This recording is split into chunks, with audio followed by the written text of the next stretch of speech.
Hello. Welcome. I'm pleased to welcome you to this information session all about the CBC News Summer Scholarship. My name is Stephanie Coombs. I'm the Director of Journalism and Programming for CBC News in Edmonton and Northern Alberta. And I'm speaking to you today as I also oversee the CBC News Summer Scholarship Program. This is the second year we're offering this program to aspiring journalists from across the country. It's a 4-month in-person program this summer that provides hands-on experience in multi-platform news in both CBC News' national programming units in Toronto, as well as regional newsrooms across the country. The goal is to set up candidates, like many of you, for potential employment at CBC News in the long term. So thank you for joining us today. During our time, I'll give you a brief outline, hopefully brief, of the 2026 program, who is eligible, what qualities we are looking for, and what you could expect if you are a successful scholar. But then we want to make sure that you have a chance to ask your questions. And so you can do that in one of two ways. You can comment here on the right side of the video. There should be a comment section there. You need to be signed into your YouTube account to do that. Otherwise, you can send an email in directly to newsscholarship, that's all one word, newsscholarship@cbc.ca. So we'll try to answer your questions as we go along. But first, let me give you a sense of what's happening and what we're talking about here. So what exactly is the CBC News Summer Scholarship? Well, this is the second year we are offering this particular program. Its formal name is the CBC News Summer Scholarship in memory of Joan, Donaldson, and Peter Gzowski. It's a bit of a mouthful, but it's long because we previously operated two separate programs in the summer, the Joan Donaldson Scholarship and the Peter Gzowski Internship. And last year, after reviewing the programs, we decided to revamp them and combine them into one program, this new scholarship. So what's going on right now? Well, we are currently recruiting for our 2026 summer program.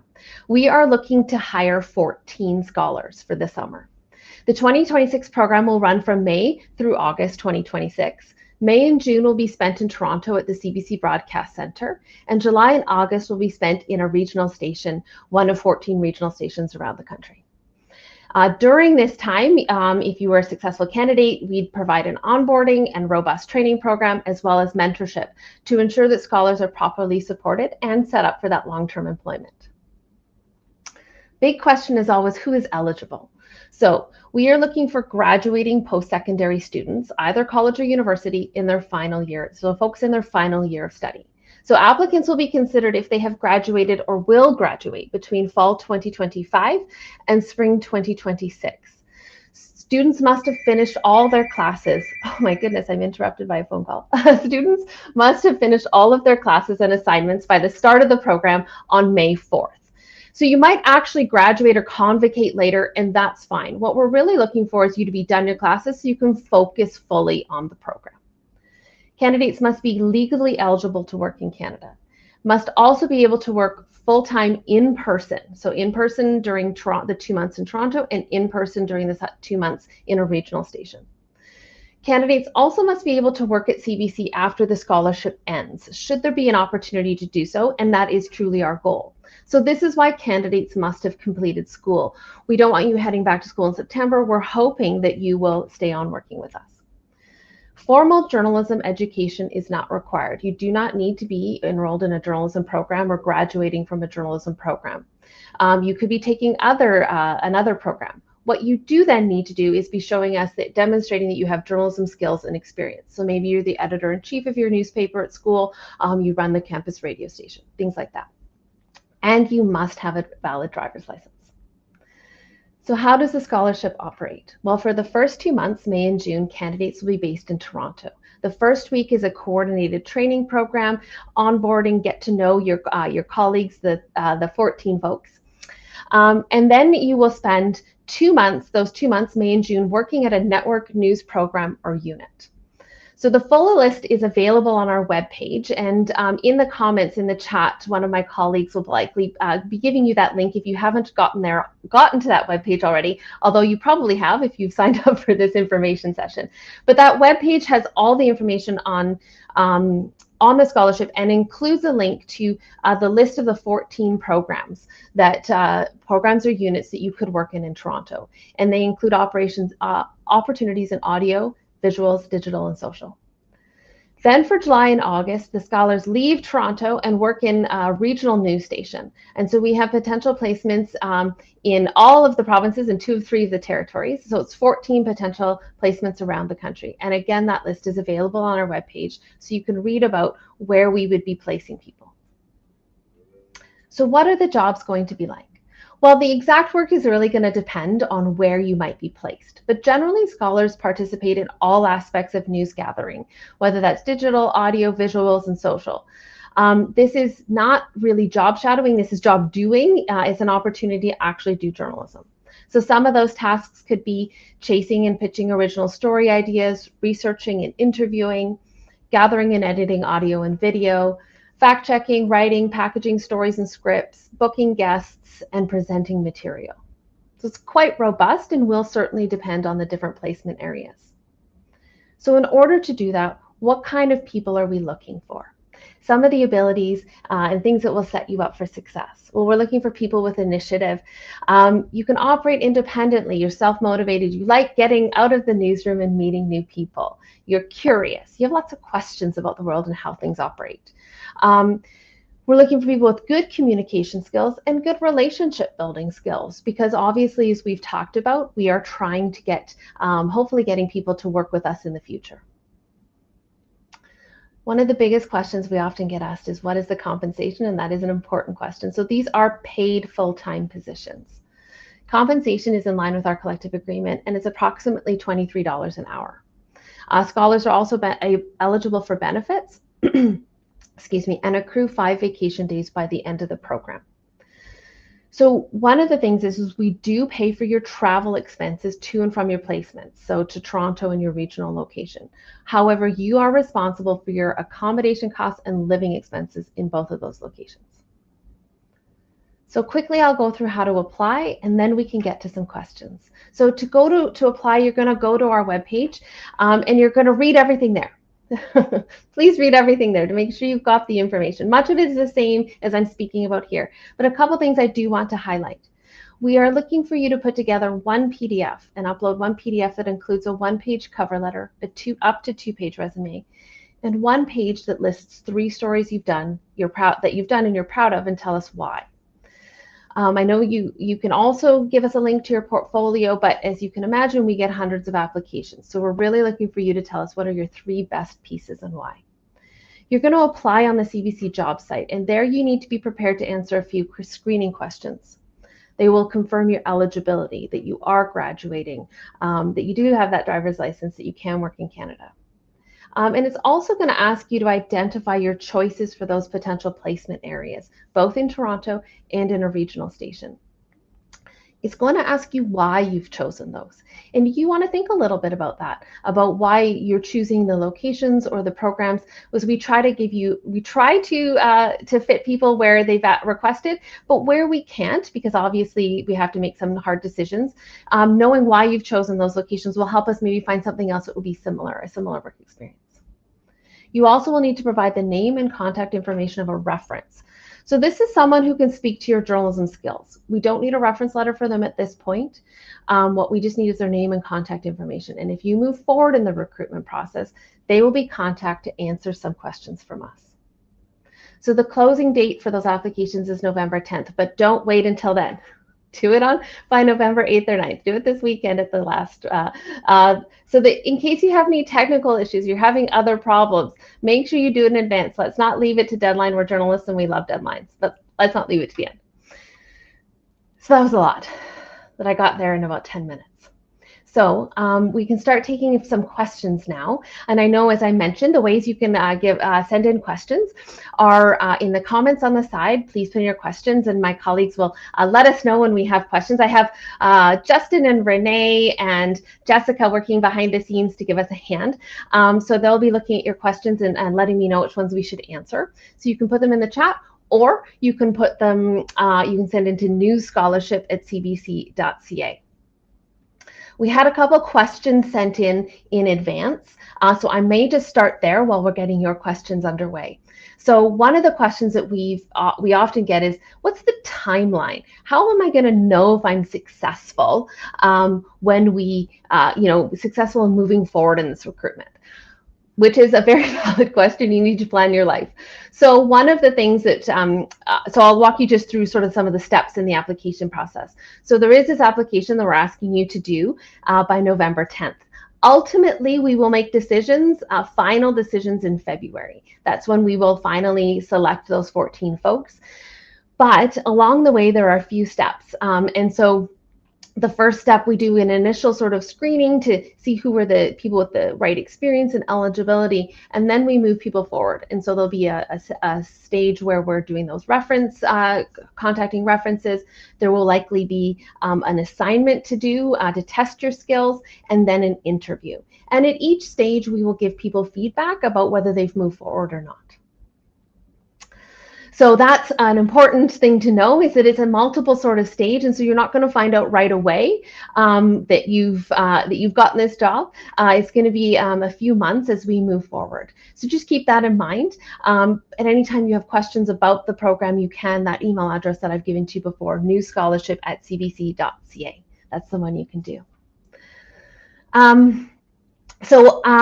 Oftentimes I'm also asked about our placements in person. Are they, what are the hours? What's the job sort of like work life? So they are in person. There's some teams that do maybe a hybrid day here or there, but generally they are in person. And most of the time these jobs are weekdays, Monday to Friday. We have a couple exceptions. For example, Front Burner works on a compressed schedule of 4 days a week, and Front Burner is one of our podcasts, our news podcast, and is one of the ways that one of the programs in Toronto. And so they work on a 4-day schedule. But generally speaking, you can expect that these are Monday to Friday days. Monday to Friday, so 9 to 5-ish, pending the work that you're doing. If you have a really good idea for a story, or the team wants you to do something else, they'll talk with you about maybe working an evening, or about working a weekend or something like that. So generally, yes, in person and full-time days. So I'm seeing the question on the screen. I'd be graduating in spring 2027. Right, not eligible to apply yet. Well, I think nothing in life is guaranteed, but we are invested in this program. And so, yes, your eligibility would be next summer. And so we'd encourage you to apply next summer, because as I indicated, we are looking for people who would be potentially able to work in September, be done their schooling, and be finished and graduated for September. So yes, you would be eligible for next year. Nothing life's guaranteed, but that is our plan to offer it for sure. Could my preferences for regional placement affect my chances of being selected as a scholar? Do I have a better chance if I choose a less popular region? Not necessarily, no. I think you might appreciate, Andrew, that there are a lot of people that want to maybe work in Toronto or Vancouver. Those are big stations that we operate, and so there's a lot of, and there's big, a lot of times journalism schools or universities in those places. Your question prompts me to say my advice about choosing places. What I think you should do is choose places that you could see yourself working. So you have 2 placements in this scholarship. You have that Toronto placement at a network program, and then you have a regional placement. Our goal with both of those placements is that we've chosen those places in particular because they have entry-level work available. So there's the potential that you could be hired in September. So what you want to choose is places that you would like to work and you'd like to live. So when you're making those regional choices, you want to think about, this is where I currently live. So I'm currently in Edmonton. So if I were thinking about this, I'd probably choose Edmonton as one of my places because I have a house here. I have somewhere to live, that sort of thing. But I have family in BC myself. So I might also choose a location in BC because I have family and I know I could stay with them. So you want to think, and then, or maybe you've previously lived in another location and you like that city. Like maybe you grew up in Charlottetown. So you're like, that's somewhere I would like to go back to, because you want to think about where you'd be interested and willing to live. So I hope that answers that. Who should I address in my cover letter? You can just address a hiring team. You don't need a specific person. There will be a team of us reviewing the applications, but you can just say hiring team or hiring manager. You don't need to address a certain person. That's fine. Laura, for the first 3 best pieces, is there a preferred format you would like to see? Video. No, but this does sort of open it up for maybe some best practices. These are multi-platform programs, right? All of our journalism across CBC really does, very few people work in one platform only at any time. So I would suggest that you think about, your three pieces as showing the breadth of your work, right? So you might want to choose pieces that, this is a video piece and this is an audio piece. If you have multi-platform, you might want to do that. If you've only ever worked, say, in digital, that's fine too. But that's one consideration when you're looking at your best pieces. What I'd also say you might want to think about is what kind of pieces are they? So, think of showing, again, a breadth of types of content in the sense of this might be a daily news turnaround. I did this story from start to finish in 4 hours, and I'm so proud of the work I did to get it from start to finish in 4 hours. That's like a legitimate story to tell us, right? You're going to include that piece and tell us that's why you thought that was, this is so great. Maybe it's a piece where you pitched the idea and you had to get a lot of buy-in, and but finally you did it and you got such great reaction.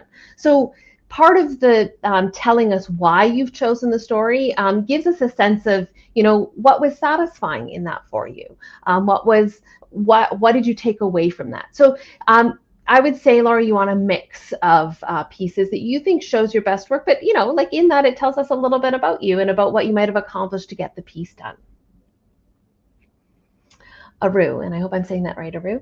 In addition to a driver's license, do candidates also need to own their vehicle? No, you don't need to own your own vehicle.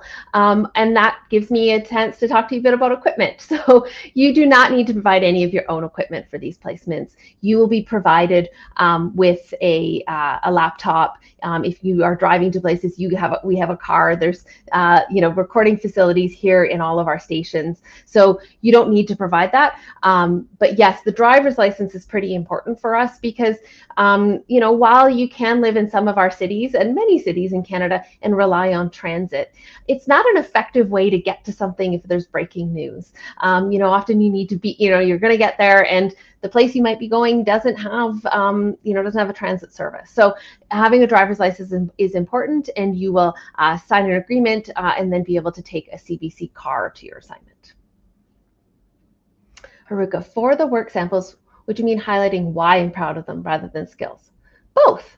You can, so as an example, so as I mentioned, so maybe you've done a story, there was a big protest on campus and you covered that story and you did it very quickly, right? It was breaking news. And so maybe let's just say, for example, it's a digital story. And so you did the digital story. Here's the link to my digital story, but you also took the photos for it and you got some audio clips that you embedded in it. Absolutely tell us that. Like these are the elements I did that I'm proud of in this story, but I'm also proud of it because I turned it around so quickly in breaking news, and I was on the scene and did it. So whatever you think is why you're choosing it, like why do you think this story is good? That's what we want to know. And I see a pause. Justin's not putting up another question yet. Oh, sorry, Justin. I didn't trust you there. Somebody named Spaced. What's the best way to present a multimedia portion of a piece if it isn't directly linked in an article, but we'd still like to present it? It really does need to be available somewhere online for us to see. So we have a panel of people who are looking at applications. And I think you can think about, say we have a couple of hundred,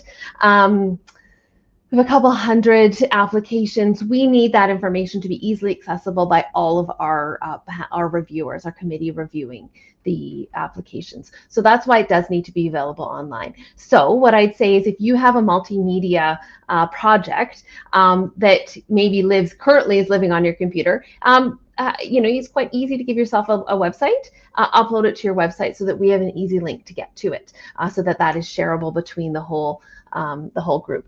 It's really not, as you can imagine, it would be overwhelming if 200 candidates all attached files, MP4, like all these different video formats and things like that. Which would this opportunity open to those who've already experienced with CBC or very new to CBC? Yes, if you've, some people maybe have done an internship with CBC before or some other placement, absolutely, you can still apply for this. That's your eligibility is fine. Doesn't preclude you at all. Are you paired with a journalist throughout for mentorship, or is it more of a whole team collaboration? It's more of a whole team collaboration, Gabriel. So as an example, one of our placements is with our social team. So that team is not a massive team, but is a smaller team that is putting together content for YouTube, TikTok, things like that. And so you would be a member of that team. You are an additional member to the team. And I like to stress this because sometimes summer jobs, people are backfill, like they're filling in for people on vacation. That's not the case here. You are an additional member of the team. So you might be in the first week or so doing more shadowing and paired with somebody for sure. But ultimately, the goal is to have you creating content and working with that team on your own as a member of the team. So each placement would be different. I can give you the example here in Edmonton on the regional placements. We often have people start in our sort of current affairs radio programs, our morning show or afternoon show, and then do a bit of time there, a month there, and then move into some of our multi-platform news reporting. Once again,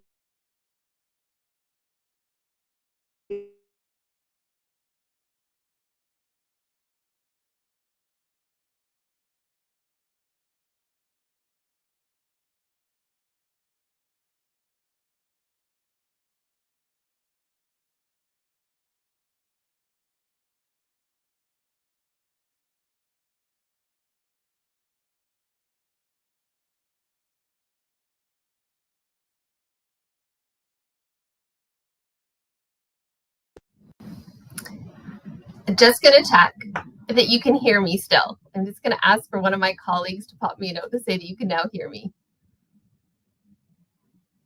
Excellent. Well, there we go, some problem solving. I said that one of the things we look for is problem solving. My Bluetooth died, so there we go. Sorry for that interruption. So I'll go to this question that's on the screen. For our resume and cover letter, will these be printed or evaluated digitally? I'm wondering because of whether or not I should include hyperlinks. Absolutely include hyperlinks. We are looking at them digitally. We create a big folder of them all, and we absolutely look for you to click on it. So on that single page, you're going to give me 3 pieces of work, links, explanation why that's important, and link to it. So we can click there. How many references do you need? You just need 1 at this time. What we're looking for is for you to give us the name of 1 reference, and it's not a reference letter. We ask you to give us 1 reference and their contact information that we will contact if you move forward. So only 1. Just waiting to see if I have another question. I do know we have a couple other questions in the bank. Oh, yes. It might be a tough question, but which unit and department, both in Toronto and Regional 1, is most likely to allow me to work with a mentor closely or allow me to work on various projects? Though it is a bit of a tough question because each program and each regional station operate a little bit differently. But mentorship is at the core of our program. And so what we are looking for is when we decided where people would be placed, when we chose these placements, it's because either the regional station or the Toronto location has the time to be able to support you. So we're not placing people where they won't get the kind of support that they need. They absolutely do. The location has to be able to give you developmental support and mentorship and coaching. So in all of the places, you will get that. Do the work samples have to be recent? No, I think, it doesn't have to be in the last year. It can be still something you're super proud of that you did a couple of years ago. That's absolutely fine. Is there a specific time? I think, Ava, what I would say about this, about time limits. So if you want to think about our team looking at all the resumes, you could give us the link to the full podcast, but maybe give us a time code of the part you're really proud of. So maybe you're hosting. I'm not sure if you're the host of this podcast or you're the producer, but as you can imagine, if everybody sent us an hour-long podcast, that would be a lot for us to listen to. So why don't you give the link to the podcast and say, this section, this time code from here to here is the part I'm particularly proud of. And please check that section out. And that's a lot more achievable for us to be able to review those.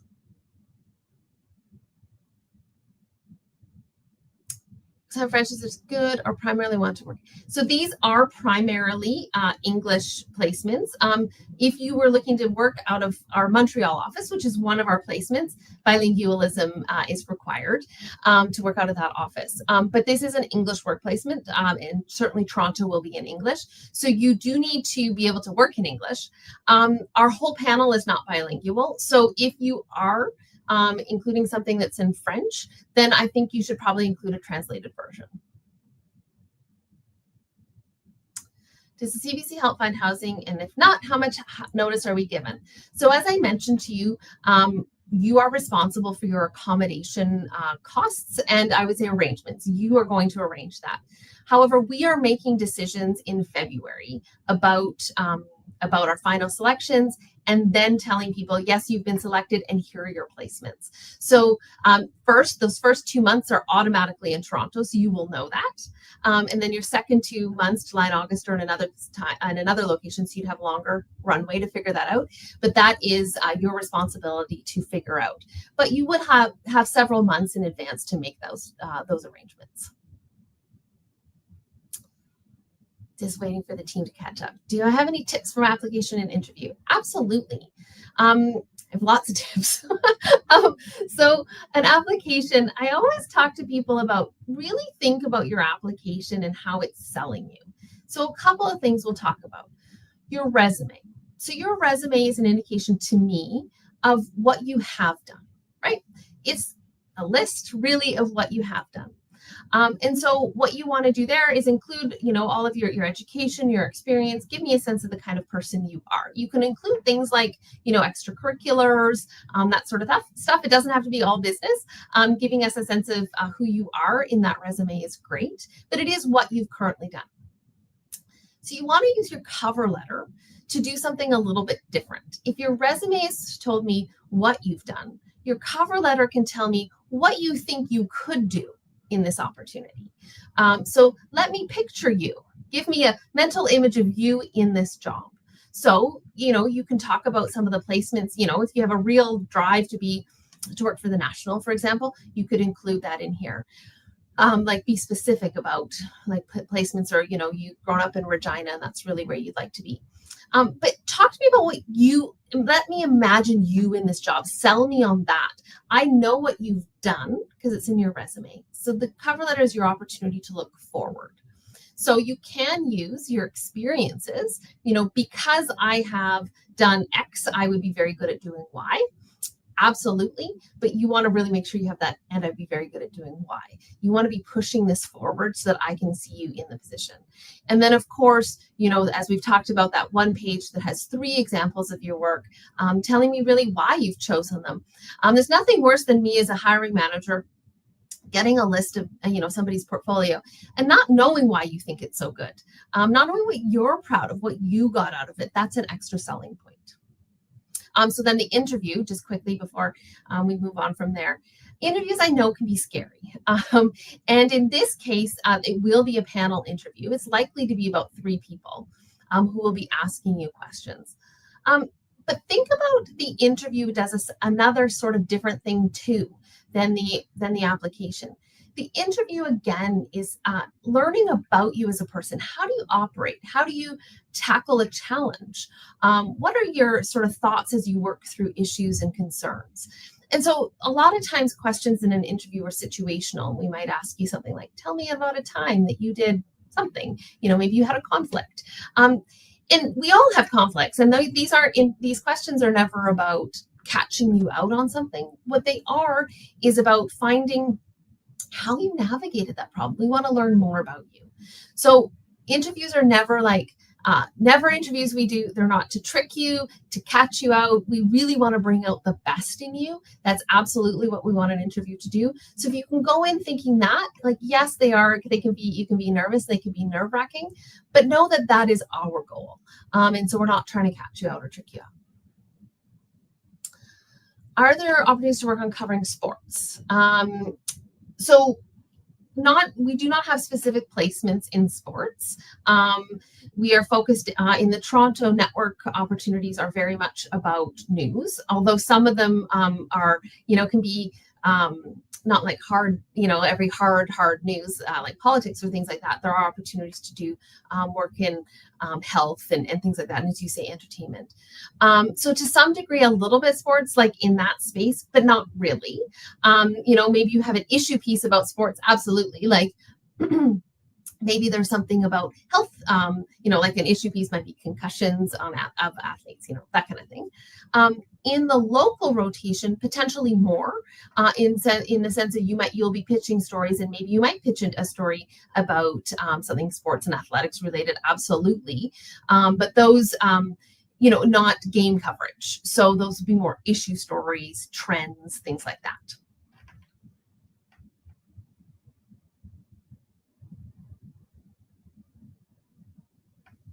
I'm just waiting I don't want to rush Justin.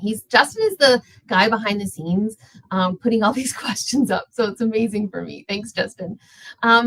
So yes, will you get to choose which regional station you will be placed in? You will tell us your preferences. So that's really important that you think about that in the application process and the screening questions. It's going to ask you your preferences. It's going to ask you to choose three places, and you're going to say why that interests you, why those places interest you. Then when we decide after the interviews and we have our top pool of candidates, then we're going to play a little game where we're matching people up with their preferences. And hopefully we will choose one place that's where you would like to be. Ultimately, we may not, and we will talk to you about that, and we'll talk to you about what location it will be. So you have an opportunity to very much influence the decision, but the final decision we would be making the final decision on that. And the same for the Toronto placements as well. Yes, Sarah, you would be informed if you're not moving past the application stage. Given how long this process is, I think that's very important that we try to give people that information so that you can make alternate arrangements. What kinds of stories do you like to see in the portfolio? Again, anything that you think shows off your journalism skills and your skills to get a story or to complete a story. Honestly, the choice is yours. What we want to see is you tell us why you chose that, as I've mentioned. But any types of story, any medium, in any content area, absolutely, that'd be fine. I would caution you against, somebody just asked about sports. Absolutely fine to see sports stories, but I wouldn't want to see 3 sports stories. You want to show maybe a little bit of range. The interview panels are normally online. Because we usually have people that are hiring members of the panel who are in different physical locations, and then we know that people are all across the country, so they are normally online. Is preference in the nature of the person we present? No problem. Don't apologize. I'll answer questions all night. So no, what you want is somebody who can speak to your journalism skills. So if that could be an instructor if you're in journalism school. It could be somebody that you've done an internship, and so they're an industry professional. What we're really looking for is somebody who can speak to those journalism skills. So not like a character reference, but someone who can speak to your ability to do journalism. So who you think that is entirely up to you. But not a character reference like, she's a great gal. We want somebody who can be like, she's a great reporter, that sort of thing.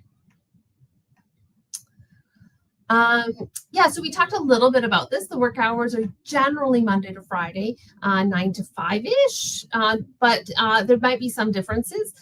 Certainly we would talk to you about that when we do the placements, and maybe something you would be talking about with your supervisors when you join the teams. For example, when we have scholars here in Edmonton, we have some flexibility to have them do some different shifts to see what the work is like. The very early morning show. What is that work like, and what is that job? But generally speaking, Monday to Friday, 9 to 5. Is there a stronger preference towards work experience outside of school? I think that what we are looking for is experience. So whether that's done in a journalism class, or whether that's done in campus media, whether that's done in an internship or community media, or you've had a part-time job, that doesn't really matter where the journalism is done. We're looking at the quality of journalism. Certainly, if you've had some more work experience outside of school, you probably have a bigger portfolio to choose from in terms of your content. So that, certainly then, you just might have more potential material. And I would also say having some work experience outside of school gives you better insight into how the business maybe operates, what kind of programs and placements that you wish to choose. So it would be an asset, but absolutely, we have had people last year who didn't have that part-time job working in the campus radio station or something like that, and that is totally fine. Just gonna, Justin, I'm too fast for you. Justin's apologized to me in our private chat, and absolutely, Justin, you don't need to apologize. You're super fast. Can you tell us more about what interns do once they are selected? What's a typical day like? So I'm going to be difficult and say I can't really tell you what a typical day is, because it really depends on the placement and the location where you are. And it depends certainly on the kind of work that you're interested in. So I'll maybe give you the example again here in Edmonton. We do have, we tend to do 2 months, the first month with a current affairs radio program, and work on a current affairs radio program, whether that's local or network. And so there's some current affairs radio programs at network, and those are on the list, like Day 6 and things like that. That's a lot about chasing guests. So it's about chasing content for the radio program. So it's a lot about finding guests, pre-interviewing them, writing question lines, those scripts, so that the host can go do that live interview. And then maybe turning that content into a digital story or things like that. We usually tend to start people, as I say, in our Edmonton newsroom there. And then we might move them over for the second month to multi-platform news reporting. Again, how that day would turn out would be a bit different, but you'd be pitching a story, or you might be assigned a story in the morning. And depending on what we were looking for, what platforms you might file to, that could be radio news, it could be visuals. And when we say visuals, it could be anything from a TV pack to TikTok to YouTube, to something on our streaming channel, or it could be a digital story. So, but generally what I would say to you is the tasks involved are pitching story ideas. No matter where you are, you're going to want to come with a bucket of story ideas to pitch. So you're going to pitch story ideas. You're likely going to do research on those story ideas, conduct interviews, create content in some form, depends on where you are, and maybe get to present it on air or online. So it does certainly depend where you are. And that's why it's important you want to read a little bit about all of the placements before you make your selections. Those aren't in stone, as we've talked about. There's going to be some potential movement as we move forward, but give us your, look at those and see, and then review what that is. So if you were thinking, oh, current affairs radio sounds interesting to me, I'd encourage you to listen to Day 6 radio program. And so listen to it. Does that align with what kind of content I want to create? So don't just select some things, make a reason, do some research and make a reasoned selection based on those things. Generally, those are where much of the difference is in the Toronto network placements. In the regions, as we call them, the regional stations, there's, again, more variety. There's potentially more variety that you could ask, hey, I'm really interested in doing radio. I'm really interested in doing visuals and YouTube and things like that. And there's often, because the stations in the region are sort of microcosms of the big Toronto place, we can usually move you around based on what your interests are. After the internship, you get hired, would it be the same pay or the internship or higher? Good question. So this is, CBC has a collective agreement with the Canadian Media Guild. This is a position on band 3 of our pay scale. And it's band 3 because it is a development opportunity. You are getting mentorship and coaching and support over those 4 months. If you were hired after, you would be hired likely at a higher pay scale based on the job that you're being hired for. So you might be hired as an associate producer, and that is band 8. So is a reporter, band 8. So that is higher money. If you're interested in knowing more about pay scales at CBC, the Canadian Media Guild does have the CBC's collective agreements online. You can go and look at that and see the different pay scales. But should you get work after, it is usually at a higher pay band. What are the takeaways that those who joined the scholarship last year mentioned? That's a really good question. We had a lot of people give us feedback about they were maybe pleasantly surprised how much actual work they got to do. I think some people think it's more job shadowing, as I said, job doing instead. I think we got some good feedback. People were pleasantly surprised about how much work they were entrusted to do. And so that was really nice to hear, that they felt empowered and emboldened to do the work, and supported along the way. I think there's always people, and somebody asked about mentorship and coaching. There's always a desire for a lot of that. And people were talking about how that was important to them. And some of the changes, and I won't belabor this point, but we did make some changes to previous incarnations, as I mentioned at the top of the call. And so one of the things we did do is we have the 2 months in each location. In a previous program we ran, it was only like 6 or 7 weeks, and people really felt that 2 months was a good amount of time. 2 months in their network program or unit to get to know the team, to make connections for possible work, to feel like they were contributing meaningfully. And so we feel like we might have hit a good sweet spot there, the 2 months in each, in the 2 placements, that it was enough time to feel that they could make a difference and get some, really do some real work. How does an application really stand out? Well, if you follow the directions, and give me one PDF with those items that we've talked about, that's amazing. You've made me happy. But really, if you've thought through what you'd want to accomplish, you've thought through what this is. I think a lot of times, and I hire a lot for a lot of different jobs, and sometimes people just apply to a job for the sake of applying. Like they want a job. Sell yourself that you want this job. Why is this something that you really want? So familiarity with the CBC programs and platforms and locations that you are choosing is helpful, that we understand that what the CBC does, and you would like to be a part of that.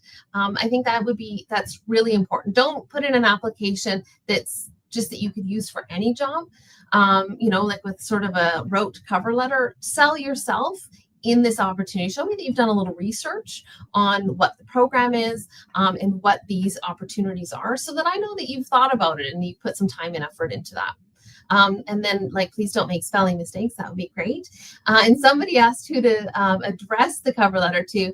The worst thing you can do is address it to the wrong media organization. Sometimes I do get that, people saying, "Dear CTV News," so do a good proofread of your application for sure. As far as job opportunities go, upon completing the program, are scholars likely to receive job offers at their regional placement, or are they likely to receive an offer elsewhere? Good question, Andrew. So it's a bit of a mix. So we had 14 folks go through last year.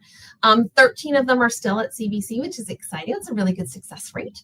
And so, excuse me, we've got, I think it's maybe about 2/3 of them are working at their regional placement, and about 1/3 of them are working in another location, whether that happens to be Toronto or a different regional location. But generally speaking, the odds are quite good. If you've done a good job, if you've been good, that your regional placement would like you to stay. Now, I should say that these folks are not necessarily, they're not working in permanent jobs yet. They might have gotten contracts or casual work, but many of them have, guarantees of work, we'll keep you for another 6 months. We'll keep you, that sort of thing, so that they get more experience. Certainly, very excited that we have people in some of our more farther away bureaus or stations. We have people still working in Whitehorse and in Yellowknife and in St. John's. Here in Edmonton, our scholars still working here in Edmonton, one in Calgary, one in Winnipeg. And then we have a few people in some of the more central Canada that are back working in Toronto. So it really depends. What our goal is that you have 2 potential locations, your Toronto location and your regional location, that might be interested in hiring you in September, so that you have the more opportunities for work. Question about work samples. Let's say a candidate writes a breaking news story and then a breaking news follow-up. Since those are 2 separate articles, does that count as 2 work samples? Yeah, I would say that's probably 2 work samples. You could give me your main breaking news story, and then you could say, and then I wrote a follow-up, and you You can give the link, but we'll, so we know that you did a follow-up. That's great. But give me that, give us that first breaking news one, because probably that's the story you want to tell. It sounds like that this was a great breaking news piece. And then you can say, and then in your explanation, and then I followed up and that sort of thing. Yeah. Any specific technical skills you're looking for? Not really. What I would say is, journalism is multi-platform, and you probably, as younger people, have a much better sense of technology or abilities to use your phones and things than I do. So what we're looking for technically is that you have done this world of journalism, right? It doesn't faze you that we might ask you to go and use a microphone and record that and bring that audio back and things like that. These things you have done. We will give you training. We'll give you training in using our systems. A lot of times I get asked, do I need to know a specific software or things like that? No, not at all. So what I would say is, how to use content management systems. We will teach you how to use our content management system. If you're working, if you're interested in a particular platform or show, for example, if you're interested in working on the national, I would suggest that you have done some visual journalism in the past, whether that's as a reporter or shooting or things like that yourself, because it just gives you a better understanding of how the medium works, and have a leg up. So no specific technical skills. I think generally most people know how to record audio, shoot video, do easy edits, that sort of thing. You do not need to be a cinematographer or documentary maker at all. For the future placement, which we choose, are they obligated to be outside your hometown where you're coming from? No, absolutely not. In fact, I would suggest that you consider your hometown because then you have somewhere to live and that's more affordable for you. You also know that place, and so you're probably in a position of being able to pitch better story ideas because you're already accustomed to the place, you know the things that are happening. There's less of an adjustment period for you moving to a new location. So it might give you an advantage to choose your home location. I would suggest you do choose that as one of your spots. Hi there. Depending on the applicant's placement, will CBC provide certain equipment? No, you do not need to buy your own equipment. You will drive CBC cars. You'll have a laptop. If we're asking you to shoot something on a DSLR, we'll provide you with that DSLR. We have microphones and all that kind of stuff. You do not need to provide your own equipment. Oh, I don't mind you asking. So I've been at CBC for 7.5 years. In this position where my job is to oversee the station here in Edmonton, and then we have some satellite bureaus across Northern Alberta that report into our station as well that I oversee. And so my job is to oversee all the staff and the journalism that we do here. We have about 80 people working for us here in Edmonton, and then almost 10 more in our bureaus. And so I come to CBC from having worked in newspapers, actually. I worked at Post Media for many years at the Ottawa Citizen, the Victoria Times Colonist, and the Edmonton Journal. So I've lived in many parts of the country, which I think often makes us good journalists if we've been different places. One of the things that I love about CBC, and I'll tell you, I can tell people this any day of the week, is that this is such a collaborative organization that's invested in developing people, that's invested in other people's success. I don't find our newsrooms are particularly competitive, where people, that's my story, people really want to work together and to lift each other up. And there's such incredible opportunity at CBC. We have everything from 1- and 2-person bureaus, journalism reporting positions, all the way up to massive team, massive production jobs and stuff in Toronto, and all kinds of content, all kinds of platforms. And so it's just a place of incredible opportunity, and I love it. So I think that's. Oh, I was told we were almost done questions, but we have a couple more questions. So I appreciate that question though. What do you think defines the perfect candidate at CBC? It's the things that we can't teach here that I think are really important. So I can't teach you to be curious. I can't teach you to be a team player, to be collaborative, to ask questions, to be comfortable trying new things. to have, good critical thinking skills. I can't teach those things. So you think of, I can teach you though how to, we can work on writing skills, we can work on presentation skills or editing, things like that, different software. But those sort of core things that make a good journalist, people who are curious, who ask a lot of questions, who wonder why things are happening and what it means, who want to work together, who understand the importance of teamwork and lifting each other up and helping, filling in the gaps as we work together, who aren't scared of trying something new. Those are the things that I think make a perfect candidate. We can teach some of the other stuff.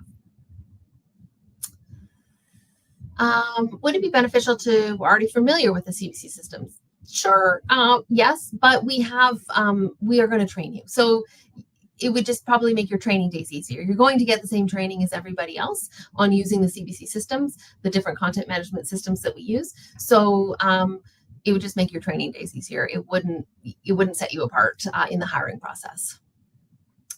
And Justin's telling me that that's the final question. So yes, thanks for putting that up, Justin. If you have questions after today that we didn't answer, please send them into our email address. As I mentioned off the top, these jobs close on November 10th, but do not wait until November 10th. I can't tell you how many people sometimes try to log in late at night and then they have trouble and things aren't uploading. Definitely get your application in by November 8th or 9th. Do it over the weekend so you know it's done, it's in, and we've got it, and you haven't had any trouble. But in the interim, if you do have further questions, don't hesitate to reach us at that email address, and make sure you do a good scan of that website that we've been sharing with you. Make sure you read all those placement areas so that you're prepared for that when you fill out the application, that you have the information at hand and you feel confident in your application. So thank you so much for joining us today. We're so excited that so many people were interested in our program this summer. Hope you all have a great evening and a great rest of your week. And hopefully we'll be chatting with some of you soon. So thank you.